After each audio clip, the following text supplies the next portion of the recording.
Qual foi o apelido mais maldoso que você já ouviu na vida? Minha cunhada, completamente fora da casinha, infernizou a vida da própria filha grávida até conseguir que ela fosse demitida. E ainda por cima virou toda a família contra ela quando a menina resolveu se defender. Só que aí, eu resolvi virar o jogo. Organizei uma surpresa no chá de bebê e coloquei a família inteira contra minha cunhada. Patrícia, minha cunhada, teve a cara de pau de chamar minha sobrinha de sem vergonha. E olha que a Sophie tinha 23 anos quando engravidou. O namorado sumiu no mesmo dia em que soube da notícia. Meu objetivo era fazer a família apoiar a Sophie, mas a Patrícia tinha outros planos. Ela era o estereótipo da interesseira. Se casou com meu irmão pelo dinheiro, pelas bolsas caras, pela vaga no clube e pelos filhos estudando em escola particular. Moça direita não é abandonada à toa. Ela soltou na maior naturalidade num almoço de domingo. Que exemplo isso dá para os primos mais novos? Eu queria defender a Sophie, mas o pai da Patrícia era meu chefe, então fiquei quieto, sem poder fazer nada. Nos meses seguintes, a Patrícia pegou ainda mais pesado. Em cada reunião de família, ela deixou de chamar a Sophie pelo nome e passou a se referir a ela só como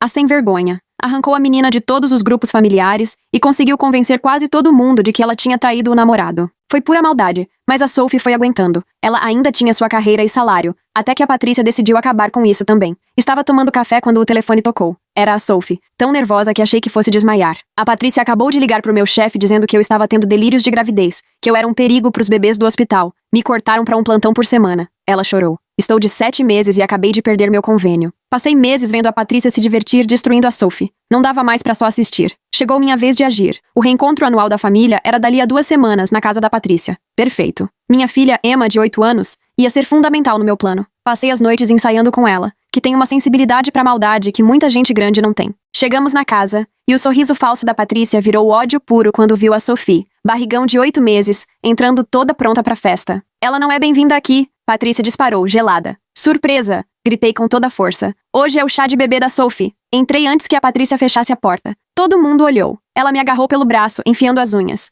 Sai daqui, ou eu chamo a polícia. A Emma preparou uma coisa especial, falei, procurando minha filha. Patrícia já puxava o celular, mas a Emma chamou a atenção. Eu tenho um poema pra ler. E começou bem alto, com aquela vozinha de criança. Patrícia, contou mentiras no trabalho da Sophie, e agora a Sophie não pode ser enfermeira. Pati chama ela de nomes feios que eu não posso repetir. Ela fez a Sophie perder dinheiro. Por favor, ajudem a Sophie. Arrem. Obrigada por ouvirem. O próprio marido da Patrícia ficou vermelho de raiva. A mãe da Sophie ficou sem ar. Patrícia, você ligou no trabalho dela? E aí todo mundo virou pra ela cobrando explicação. Patrícia travou, ficou sem fala, depois subiu correndo as escadas, os saltos de marca batendo no mármore. A festa, que era pra ser só uma reunião constrangedora, virou um verdadeiro chá de bebê. Parente pedindo desculpa a Sophie, gente correndo pra casa buscar presente, oferecendo dinheiro pra ajudar nas despesas do bebê. Eu estava explodindo de orgulho da Sophie e da Emma. Achei que a Patrícia só fosse sumir, lambendo as feridas. Mas 3 dias depois, às 7 da manhã, o conselho tutelar bateu na minha porta. Denúncia de que eu estaria expondo menor a conteúdo impróprio. Entrevistaram a Emma sozinha. Fotografaram os bilhetes dela como prova. Disseram que a investigação ia demorar pelo menos 30 dias. Aí percebi que a Patrícia não tinha desistido. E nem eu. Quando vi quem era a assistente social, tive certeza da armação. Ela usava uma pulseira de tênis igualzinha à que a Patrícia tinha mostrado no clube, se gabando da amiga querida Vitória. Meu estômago gelou vendo a Vitória fotografando os poemas da Emma, murmurando sobre conteúdo sexual preocupante. Emma tinha mencionado que a Sophie era chamada de sem vergonha. A Vitória fotografava tudo, com aquele olhar desconfiado. Eu queria gritar que era tudo armação da Patrícia, mas sabia como isso ia soar. Paranoia, desequilíbrio, exatamente o que ela queria. 3 dias depois, veio a avaliação psicológica obrigatória. Fiquei horas na sala de espera, preenchendo papelada sobre meus métodos como mãe. Pelo vidro, vi um cabelo loiro e salto alto no corredor. Patrícia estava na recepção, deslizando uma pasta enorme pelo balcão. A recepcionista pegou, acenando como se já soubesse do que se tratava. Patrícia me olhou pela janela e articulou devagar. Pela Emma, com cara de falsa preocupação. Minhas mãos tremiam segurando a prancheta. Naquela noite, Emma pulou no meu colo com o rosto preocupado e contou da moça do conselho. Ela queria saber se você me ensinou palavras feias sobre o corpo, disse a Emma mexendo na pulseira. Perguntou várias vezes sobre essa história de sem vergonha. Eu falei que foi a tia Patrícia que disse. Não você, mas ela insistia se você tinha mandado eu falar. Liguei pro advogado na hora. Ele ouviu cada detalhe, foi ficando em silêncio, depois suspirou fundo. Isso é depoimento induzido. Estavam tentando guiar ela para certas respostas, mas provar é complicado. No dia seguinte, uma esperança inesperada. Dona Chen, a vizinha idosa da Sophie, apareceu na minha porta com um andador. Tinha presenciado as maldades da Patrícia. Visitas fora de hora, brigas no corredor, tentativas de colocar os vizinhos contra a Sophie. Eu testemunho. ela prometeu, apertando minha mão com força. Mas a esperança durou pouco. Dona Chen ia operar o quadril no mês seguinte, e o único ortopedista do convênio era da clínica do marido da Patrícia. A cirurgia já tinha sido adiada 2 vezes, e ela não podia arriscar perder mais uma chance.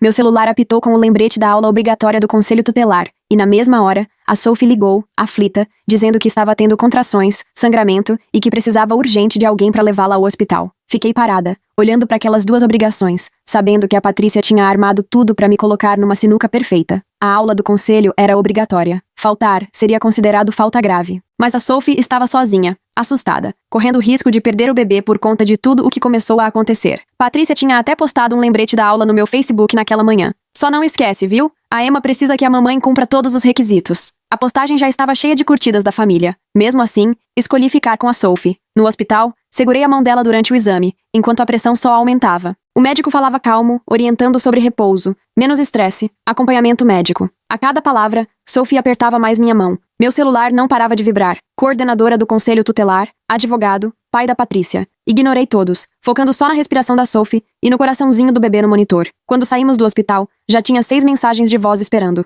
A recado da investigadora do conselho tutelar era curto, profissional. Minha falta na aula tinha sido registrada. Patrícia, sempre prestativa, já comentava que eu estava priorizando minha agenda de vingança ao invés das exigências para o bem-estar da Emma. Tudo era golpe atrás de golpe. O banco me ligou sobre movimentações suspeitas. Os saques para pagar advogado dispararam o alerta antifraude. Passei 1 hora no telefone provando que era eu mesma quem estava esvaziando a conta. A escola da Emma mandou novos formulários de contato de emergência para casa. Em época de investigação do conselho tutelar, precisavam dos dados atualizados de quem está autorizado a buscar a criança. A secretária da escola foi educada, mas firme. As regras precisavam ser seguidas. A pressão da Sophie subiu de novo à noite. O hospital me ligou como contato de emergência. Ela precisava de alguém ali. Alguém para decidir se desse algum problema. Mas a entrevista gravada da Emma com a psicóloga estava marcada para o mesmo horário, no dia seguinte. Mais uma escolha impossível, mais uma armadilha da Patrícia. Fiquei com a Sophie a noite toda de olho nos monitores, trazendo gelo, apoiando do jeito que ela precisava. O celular mostrava ligações não atendidas do consultório da psicóloga. Cada chamada perdida era mais um ponto contra mim,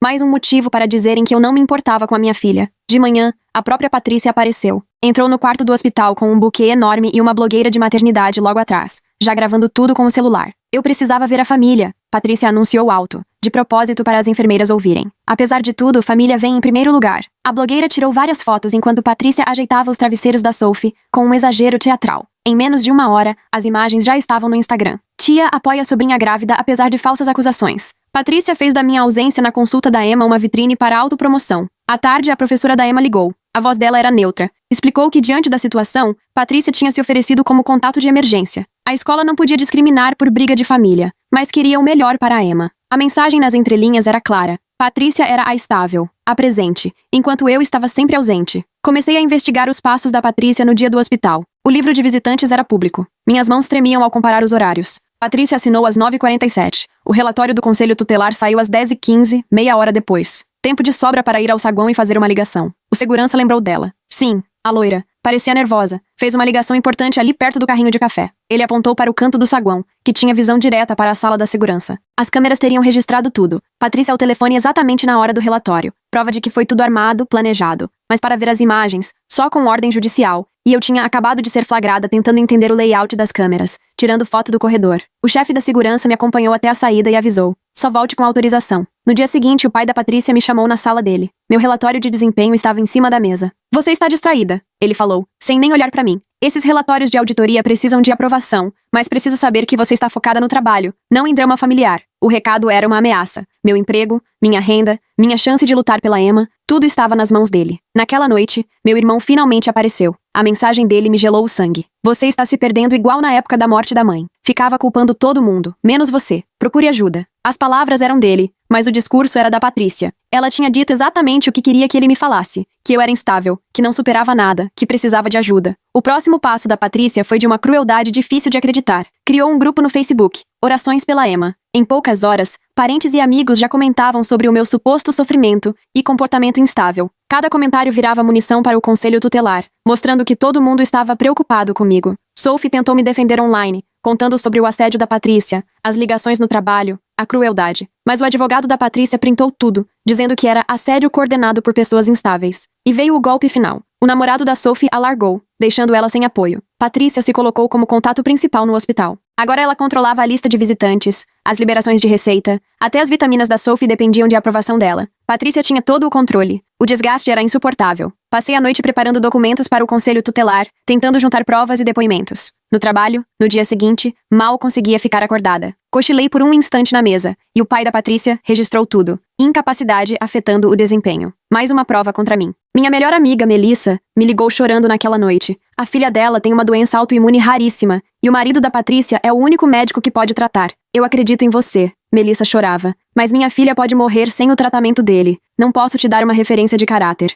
Me perdoa. Até o supermercado virou campo de guerra. O gerente me chamou de canto, constrangido, mas firme. Patrícia havia feito uma reclamação, dizendo que se sentia ameaçada quando eu fazia compras ali. Será que você podia vir em horários mais calmos? Acabei descobrindo depois que a Patrícia registrou um boletim de ocorrência, me acusando de perseguição, só porque esbarramos no corredor dos cereais. Essas pequenas vitórias pareciam sem sentido. A professora da Emma garantiu que a letra e os erros de ortografia nos poemas eram mesmo da Emma, provando que a acusação da Patrícia, de que eu teria ditado os poemas, era mentira. Mas de que adiantava se o sistema inteiro estava ao lado dela? Uma colega da faculdade, que hoje trabalha como assistente social em outro município, me contou que a Patrícia já tinha procurado o setor dela semanas antes. Já existiam relatos preventivos sobre um suposto abuso psicológico, tudo registrado antes mesmo da reunião acontecer. Eles já tinham preparado o terreno. Cada passo que eu dava para desmascarar as mentiras da Trisha exigia admitir algo ainda mais complicado. Se eu provasse que a Patrícia mentiu sobre a Sophie, teria que confessar que ouvi, sem querer, uma conversa privada das duas durante um jantar de família. Mas a Patrícia já tinha conseguido uma medida protetiva, e só de admitir isso eu estaria violando a ordem judicial. Quando finalmente consegui mostrar uma pequena mentira, de que a Patrícia tinha distorcido uma linha do tempo, logo o sentido da vitória foi deturpado. Ela é tão obcecada pela Patrícia que está seguindo ela até em restaurante. Foi o novo boato que espalharam. Numa das reuniões, a supervisora do conselho tutelar falou algo que me gelou. Esse caso é fora do comum, disse ela com cuidado. Normalmente, um conteúdo de poema assim não justificaria uma investigação completa. Alguém muito influente e preocupado com o bem-estar da sua filha está envolvido. Saí de lá sabendo exatamente o que estava acontecendo. Não se tratava dos poemas da Emma, nem do meu jeito de criar. Era a Patrícia me destruindo, pouco a pouco, só porque eu tive coragem de reagir. A estratégia dela ficou clara quando fez amizade com a recepcionista do advogado responsável pelo meu caso de guarda, através do grupo de mães que as duas frequentavam. Descobri por acaso, quando meu pedido de audiência urgente sumiu misteriosamente. A recepcionista pediu desculpas 1000 vezes, dizendo que o documento tinha sido arquivado errado. Na semana seguinte aconteceu de novo com a minha entrega de provas, e depois também com o pedido para ouvir testemunhas de caráter. Sempre que isso acontecia, a Patrícia parecia saber, com detalhes, todos os meus movimentos legais, antes mesmo do meu advogado protocolar qualquer coisa. Uma tarde, a Emma voltou da escola com o rosto preocupado. Contou que a tia Patrícia falou com ela durante a festa de outono da escola. Disse que talvez a mamãe precisasse de uma ajuda especial em breve, mas que ela cuidaria da Emma. Então não era para se preocupar. Minha filha não lembrava as palavras exatas, mas o recado era óbvio. A Patrícia estava plantando dúvidas na cabeça dela. Enquanto organizava meu celular para salvar provas, achei uma mensagem antiga que tinha mandado para a Sophie, 3 meses antes. Meu estômago embrulhou só de ler. A Patrícia é tão cruel, uma hora a vida cobra. Mandei logo depois da Patrícia fazer mais um comentário venenoso sobre a Sophie, num churrasco de família. O advogado dela já tinha anexado isso ao pedido de guarda emergencial, dizendo ao juiz que eu já vinha tramando vingança há meses. Até os presentes de chá de bebê que juntei para a Sophie na reunião começaram a chegar no meu apartamento, acompanhados de bilhetes passivo-agressivos. Espero que isso chegue na pessoa certa, dizia um cartão. Para quem realmente precisa de apoio, dizia outro. A Patrícia espalhou para a família toda que eu estava explorando uma gestante só para alimentar nossa rixa. Os presentes não pararam de chegar, cada bilhete mais direto que o outro. A câmera da minha porta flagrou minha crise de ansiedade às 3 da manhã, ali na porta de casa. Eu saí para não acordar a Emma com o meu choro. Nas imagens, estou andando de um lado para o outro, puxando o cabelo, claramente abalada. O advogado da Patrícia pediu as imagens como prova de que eu não tinha estabilidade emocional. A crise aconteceu justamente na véspera da audiência de guarda, e eles alegaram que eu não tinha estrutura para ser mãe. Na audiência da vara de família, levei todas as provas da interferência da Patrícia no trabalho da Sophie. O juiz mal olhou e logo descartou tudo, dizendo que era boato, e que eu estava agindo de forma obsessiva. Sem provas concretas, minhas denúncias pareciam só desabafo de cunhada magoada. A Patrícia, do outro lado do tribunal, sentada com toda a calma, dava a imagem perfeita de uma pessoa equilibrada e preocupada. Consegui convencer uma colega da Sophie a checar o sistema de reclamações. Ela descobriu que a Patrícia acessou a agenda da Sophie usando o login médico do marido. O registro digital mostrava que alguém entrou várias vezes na escala de plantão da Sophie antes de fazer a denúncia. Era a primeira prova concreta de que tudo era premeditado. Nos stories do Instagram, Patrícia postava orações pela cura da família, mas deixava pistas sutis. Mencionava datas que provavam que ela planejava acionar o conselho tutelar antes mesmo da reunião. 2 semanas antes da festa, ela já falava sobre preocupação com crianças expostas a conteúdos inadequados. Outro post dizia sobre a importância de proteger mentes inocentes. Ela estava construindo a narrativa dela há semanas. Minha terapeuta foi obrigada a abrir o sigilo quando o advogado da Patrícia levantou suspeitas sobre fantasias de vingança que eu tinha confidenciado na terapia. Eu estava tentando lidar com minha raiva do jeito certo, mas tiraram minhas palavras do contexto e fizeram parecer uma ameaça. Sem alternativa, a terapeuta teve que relatar, já que existia agora uma preocupação formal com o bem-estar da Emma. Tentei gravar a Patrícia na festa da escola, na esperança de flagrar mais comentários inapropriados dela para minha filha. Só que a Patrícia percebeu na hora e foi direto reclamar para a diretora. Resultado: fui proibida de entrar na escola até o fim da investigação, e a Patrícia se ofereceu para cuidar da entrada e saída da Emma, para evitar conflitos. Buscar minha filha virou um teste de resistência. Eu precisava ficar a 30 metros de distância enquanto era a Patrícia quem buscava a Emma. Minha filha me olhava chorando, braço estendido, sem entender por que eu não podia chegar perto. E a Patrícia, num tom calmo e suficientemente alto para os outros pais ouvirem, dizia que, às vezes, até os adultos precisam de um tempo para pensar. Meu irmão, por fim, escolheu o lado dele quando a Patrícia ameaçou contar para o chefe dele sobre uma multa por dirigir bêbado que ele tinha levado na época da faculdade. E ele trabalha justamente no setor financeiro, onde isso poderia acabar com a carreira dele. Ele me ligou já era tarde, com a voz pesada de arrependimento, dizendo que precisava proteger os próprios filhos. A esposa tinha dado um ultimato, e ele não podia arriscar perder tudo. A tortura psicológica atingiu outro patamar quando percebi a Patrícia usando as roupas de gestante que a Sophie tinha dado para ela durante as audiências. O suéter com monograma que a Sophie tanto amava, o vestido reservado para ocasiões especiais. Patrícia usava tudo, como se quisesse mesmo provocar. Era uma maldade calculada, uma forma de machucar a mim e a Sophie, enquanto fingia gratidão por aceitar roupas de segunda mão. Patrícia fez uma proposta através do advogado. Abriria mão de tudo se eu assinasse um documento dizendo que a Sophie era emocionalmente instável e incapaz de cuidar dos pacientes. Esse papel acabaria com a carreira dela, mas encerraria a investigação do conselho tutelar. Fiquei encarando os papéis, sabendo que era exatamente o que Patrícia queria, me forçando a escolher entre a Emma e a Sophie.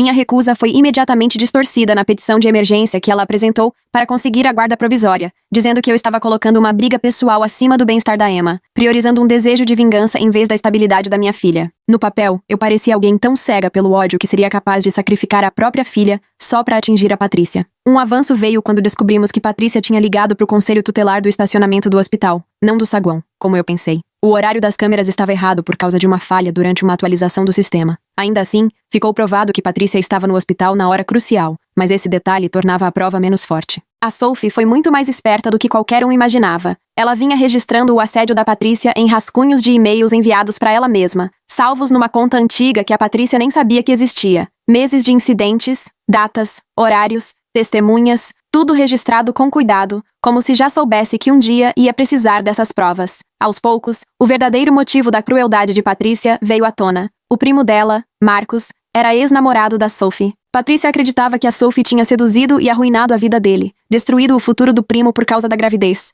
Não era só questão de superioridade moral, era pessoal. Patrícia se enxergava como alguém protegendo a família da influência da Sophie, tentando vingar o primo. Minha mãe ficou diante de uma escolha impossível. Se me apoiasse, corria o risco de perder o contato com o filho e os outros netos. Patrícia deixou claro que quem testemunhasse a meu favor ficaria de fora da família deles. Então, minha mãe decidiu se manter neutra, oferecendo-se para supervisionar visitas, mas se recusando a testemunhar por qualquer lado. Ela não aguentaria perder todo mundo. Passei a adotar as táticas da Patrícia. Me matriculei na mesma academia que ela, ajustando meus horários para coincidir com os dela. Comecei a frequentar a cafeteria preferida dela, sempre sem ultrapassar nenhum limite legal. Nunca cheguei a falar com ela, mas minha presença era um recado constante de que eu também sabia jogar aquele jogo. Em uma visita à casa da minha mãe, percebi o tablet da Patrícia no balcão da cozinha. Fingi estar checando a previsão do tempo, mas aproveitei para acessar rapidinho o histórico de chamadas. As capturas de tela mostravam que Patrícia conseguiu informações sobre o emprego da Sophie, usando os contatos do LinkedIn do meu irmão e fingindo ser alguém checando referências. Mesmo obtida de forma ilegal, a prova mostrava até onde ela era capaz de ir com a manipulação.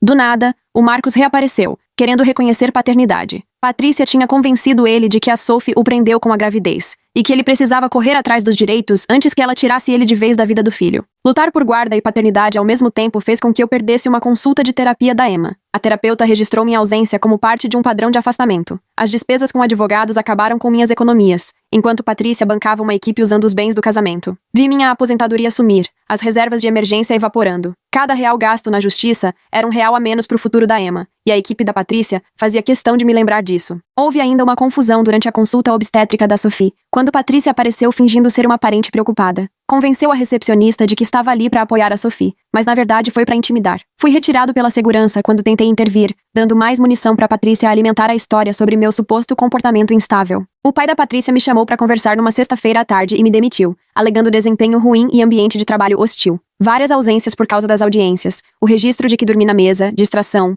tudo isso formou um histórico que justificou minha saída. Ele disse que era melhor para todo mundo, desviando o olhar enquanto a segurança juntava minhas coisas. Voltar para casa dos meus pais foi uma humilhação. A Patrícia postava sem parar, mostrando como dava estabilidade para Emma na verdadeira casa, com fotos do quarto da minha filha, das roupas novas, das atividades que faziam juntas. Cada postagem era uma facada. Meu pai me implorou para desistir, vendo o quanto aquela batalha estava acabando comigo, não só financeiramente, mas emocionalmente. Emma sofria, dividida entre dois mundos. Patrícia tinha vantagem porque tinha recursos, contatos, e podia se dar ao luxo de continuar lutando. Eu estava no limite, me destruindo. Minha investigação sobre as conexões da Patrícia acabou atingindo outras pessoas de maneira que eu não previa. A colega de trabalho que apoiava a Sophie foi chamada no RH, acusada de facilitar assédio ao compartilhar informações comigo. A promoção dela ficou ameaçada, a conduta questionada, e o marido exigiu que ela se afastasse de nós para proteger a família. Mesmo sabendo que minhas ações estavam prejudicando outros, eu não conseguia parar de buscar provas. Cada pedacinho de informação parecia indispensável. Cada pista valia tudo.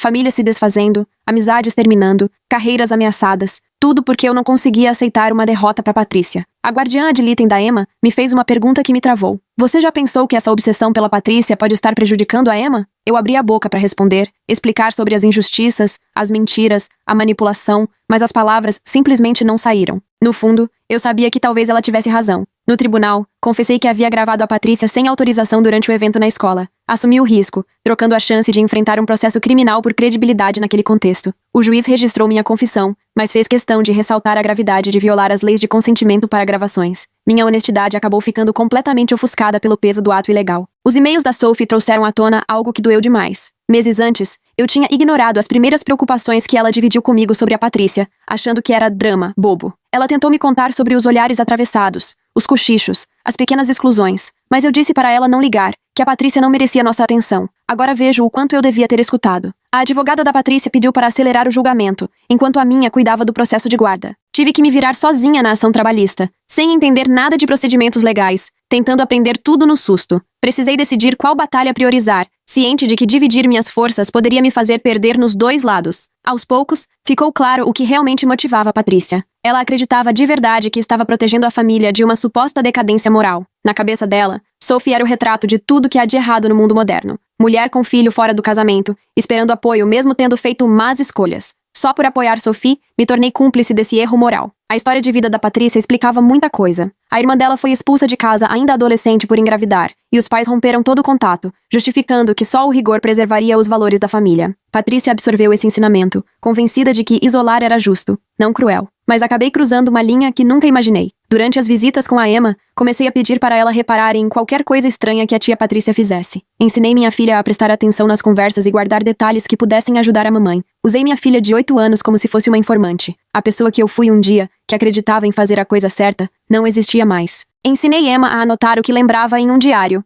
bem ciente de que estava manipulando a inocência dela por interesse próprio. Quando ela comentou que Patrícia tinha uma pasta de planejamento familiar, pedi para tentar lembrar de tudo que conseguisse ver. Mesmo quando consegui uma pequena vitória ao provar que Patrícia interferia no trabalho, veio aquele vazio. Ver Emma se encolhendo ao ouvir vozes alteradas numa audiência foi um choque. Aquela menina corajosa, que antes recitava poesias sem medo, agora fugia de qualquer conflito. Era impossível não ver o trauma estampado no rostinho dela. Patrícia reforçou as acusações contra mim, dizendo que eu afastava Emma da família com mentiras. O avaliador do tribunal destacou como Emma estava dividida, confusa, sem entender por que não podia ver certos parentes. Para quem olhasse de fora, tudo parecia um caso típico de alienação parental. O depoimento da Sophie era decisivo. Ela era nossa testemunha principal e a única capaz de confirmar o assédio de Patrícia de perto. Só que na véspera, a Sophie entrou em trabalho de parto prematuro por puro estresse. Quando a ambulância chegou, eu já sabia que nosso caso estava prestes a ruir. E Patrícia não perdeu tempo. Quando soube que eu já tinha cuidado dos filhos dela, mandou as crianças me perguntarem por que a mamãe disse que eu estava doente.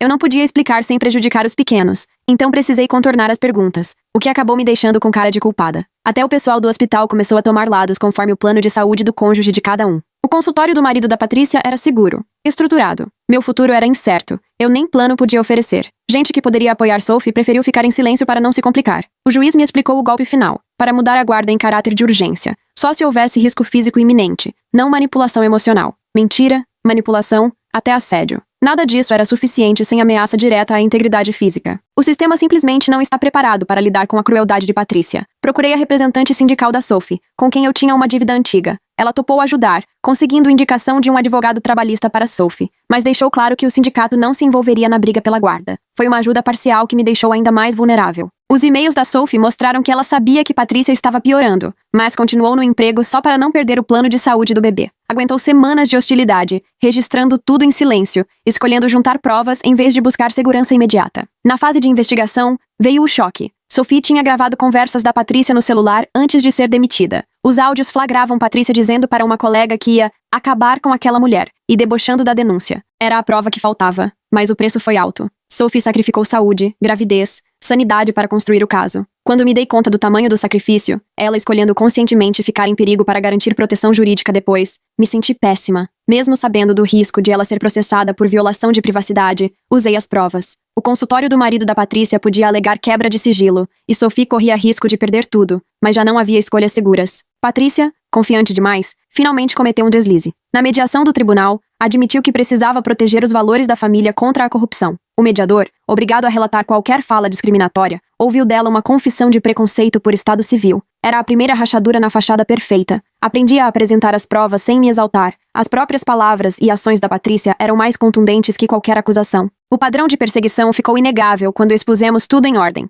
No trabalho, nas redes, na família. Só ali Patrícia percebeu que ela mesma tinha deixado rastros de tudo que fez. O juiz examinou nossa linha do tempo, visivelmente preocupado. Registros telefônicos, áudios, documentos trabalhistas, postagens em redes sociais, tudo pintava um quadro claro de assédio sistemático. O planejamento de Patrícia foi tão minucioso que acabou deixando rastros digitais por todos os lados. Os dois lados se preparavam para a audiência final de guarda, com Sophie prestes a dar à luz e a tensão no limite. O tribunal estava cheio de familiares que figuravam como testemunhas. Os pais da Patrícia sentaram bem atrás de mim, numa evidente tentativa de intimidação. Minhas mãos tremiam enquanto eu organizava as pastas de provas, sentindo o olhar deles nas minhas costas. Tanto eu quanto Patrícia já apresentávamos sinais visíveis do desgaste de meses de guerra. Meu cabelo rareava por conta do estresse, com falhas onde, sem perceber, eu puxava durante noites em claro. Patrícia não parava de esfregar as mãos, como se tentasse lavar uma sujeira invisível a cada novo depoimento. O cheiro de álcool em gel a acompanhava por onde passava. O juiz analisou nossas provas com atenção redobrada.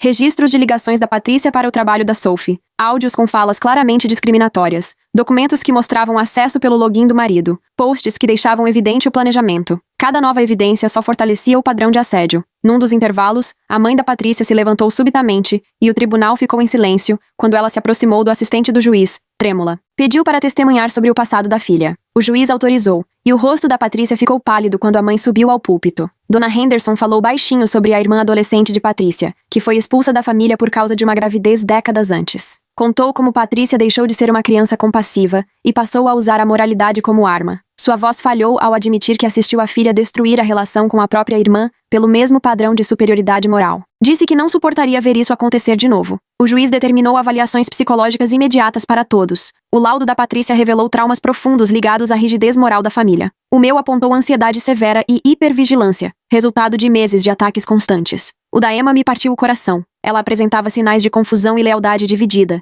e precisaria de muita terapia. Os áudios gravados pela Sophie passaram por perícia, que confirmou o aumento da hostilidade de Patrícia ao longo do tempo. As falas discriminatórias ficaram cada vez mais frequentes e agressivas, à medida que a gravidez da Sophie avançava. As provas foram reconhecidas como assédio claro no ambiente de trabalho, motivado por gravidez e estado civil. Ficou comprovado, sem deixar margem a dúvidas, o assédio e a difamação praticados por Patrícia. Ao mesmo tempo, as evidências mostraram algo mais complexo. Patrícia realmente acreditava que estava defendendo valores familiares. Suas atitudes vinham de uma lógica distorcida, não de má fé. Viu em Sophie uma ameaça a tudo que sua família representava, um perigo que, se não fosse contido, contaminaria as próximas gerações. O colapso dela no tribunal pegou todos de surpresa. Chorando descontroladamente, insistia que Sophie destruiria os alicerces da família, falava em decadência moral, em padrões que estavam se perdendo, no dever de proteger crianças inocentes de maus exemplos. A dor era verdadeira, mesmo que os métodos fossem injustificáveis. O juiz ficou diante de um impasse. Denunciar Patrícia criminalmente levaria à prisão, traumatizando ainda mais Emma e as outras crianças. Resolver na vara de família permitia focar em guarda e proteção, sem punição penal. Ele me deu a palavra final. Pensei na Emma se encolhendo ao ouvir gritos, no olhar confuso dela durante as brigas, na terapia de que precisaria de qualquer forma. Sophie, grávida e exausta, apertou minha mão e assentiu. Nós duas sabíamos o que era mais importante. Escolhi resolver tudo na vara de família, sem acusação criminal ou prisão, apenas decisões sobre guarda e proteção no trabalho. O juiz aprovou a escolha, priorizando o bem-estar da Emma acima de qualquer desejo de vingança. A decisão sobre a guarda foi equilibrada. Fiquei com a guarda principal da Emma. Patrícia ficou com direito a visitas supervisionadas e terapêuticas, condicionadas à conclusão de terapia intensiva para lidar com seu pensamento rígido e o comportamento de assédio. Também foi determinado aconselhamento de coparentalidade para nós duas, mesmo com a hostilidade evidente entre a gente. Sophie recebeu uma ordem de restrição contra Patrícia e o marido, impedindo qualquer contato com empregadores atuais ou futuros. A advogada sindical da Sophie negociou um acordo com o antigo patrão, que reconheceu a demissão injusta diante das provas dos áudios. O valor não mudou nossas vidas, mas garantiu estabilidade para ela e o bebê. A família se desfez de vez. Meu irmão pediu separação da Patrícia depois que soube de tudo. Alguns parentes ficaram do lado dela, convictos de que Sophie tinha mesmo corrompido os valores da família. Outros me apoiaram, mas mantiveram distância para não romper com ninguém. As reuniões de família, como eram antes, deixaram de existir. Arrumei emprego numa loja popular de varejo, recomeçando com salário mínimo. O trabalho era simples, mas estável, e me permitiu focar na recuperação da Emma. Patrícia começou a terapia intensiva exigida pelo juiz e, ao que tudo indicava, estava levando a sério. Os relatórios mostravam que ela começava a perceber como a rejeição dos pais à irmã influenciou seus próprios atos cruéis. 3 dias depois da audiência, Sophie deu à luz uma menina saudável. Segurei sua mão durante o parto e fui a única da família presente. Ela escolheu o nome Grace, esperando um novo começo, livre do peso das brigas passadas. Marcos nunca apareceu para reivindicar a paternidade. Perdeu o interesse quando a influência da Patrícia diminuiu. As sessões de terapia da Emma mostravam o quanto ela estava confusa. Amava a tia, apesar de tudo, e não entendia por que adultos que diziam se amar eram capazes de causar tanta dor. Com muita paciência, a terapeuta a ajudava a superar o trauma de crescer no meio de parentes em guerra. O progresso era devagar, medido em pequenas vitórias, como conseguir dormir a noite toda sem pesadelos. Meus pais tentaram manter contato com os dois lados da família,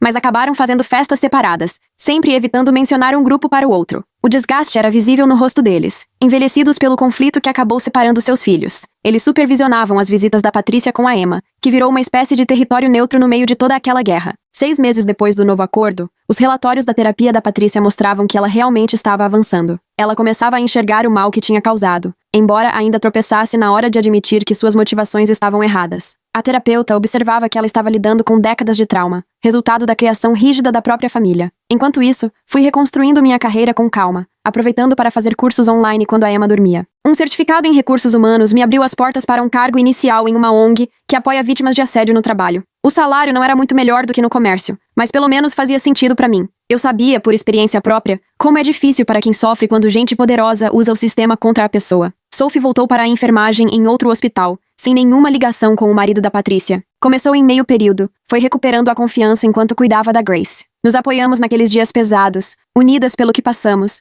mas decididas a tocar a vida. A filha dela cresceu cercada de amor, mesmo sem a família grande por perto. Emma foi se ajustando ao nosso novo normal, parou de perguntar quando todo mundo voltaria a ficar junto, e entendeu que certos laços simplesmente não têm jeito de serem refeitos. A relação dela com a Patrícia foi mudando, sempre com o acompanhamento da terapeuta, e elas aprenderam juntas a impor limites saudáveis, coisa que nunca tinha existido antes. Aos poucos, a confusão deu lugar a uma maturidade precoce, uma noção mais clara da complexidade das pessoas. Meu irmão tentou se reaproximar depois que o divórcio saiu, mas nossa relação seguiu tensa, marcada pela decepção depois que ele tomou o lado da Patrícia para proteger a própria carreira. Ele via a Emma durante as visitas supervisionadas pelos nossos pais, encontros sempre constrangedores, cheios de ressentimentos silenciosos. A confiança, uma vez quebrada, nunca voltou totalmente ao normal. O baque financeiro foi sentido por anos. Os custos com advogados consumiram tudo. Minhas economias para a aposentadoria, o fundo da faculdade da Emma, até minha reserva de emergência. Recomeçar aos 40 significou aceitar que alguns sonhos iam ficar para trás. Mas a Emma estava segura. Sophie tinha reconquistado a liberdade, e a Patrícia não podia mais usar o sistema contra a gente. A transformação da Patrícia seguiu devagar. Os relatórios do tribunal mostravam que ela tinha cortado contato com familiares que insistiam em manter aquela visão de mundo fechada. Ela estava criando novas relações nos grupos de terapia, aprendendo um pouco da empatia que ficou sufocada na infância. As visitas supervisionadas com a Emma ficaram menos pesadas, na medida em que ela praticava um jeito mais saudável de se relacionar. 1 ano depois da decisão sobre a guarda, assisti a Emma se apresentar na peça da escola, confiante no palco. Não era mais aquela menina assustada que se encolhia diante de qualquer conflito. Sophie sentou do meu lado, com a Grace dormindo nos braços. Patrícia assistiu da última fileira. Estava lá por ordem judicial, mas manteve a distância. Estávamos todos machucados, mas seguimos em frente, cada um procurando o próprio jeito de recomeçar.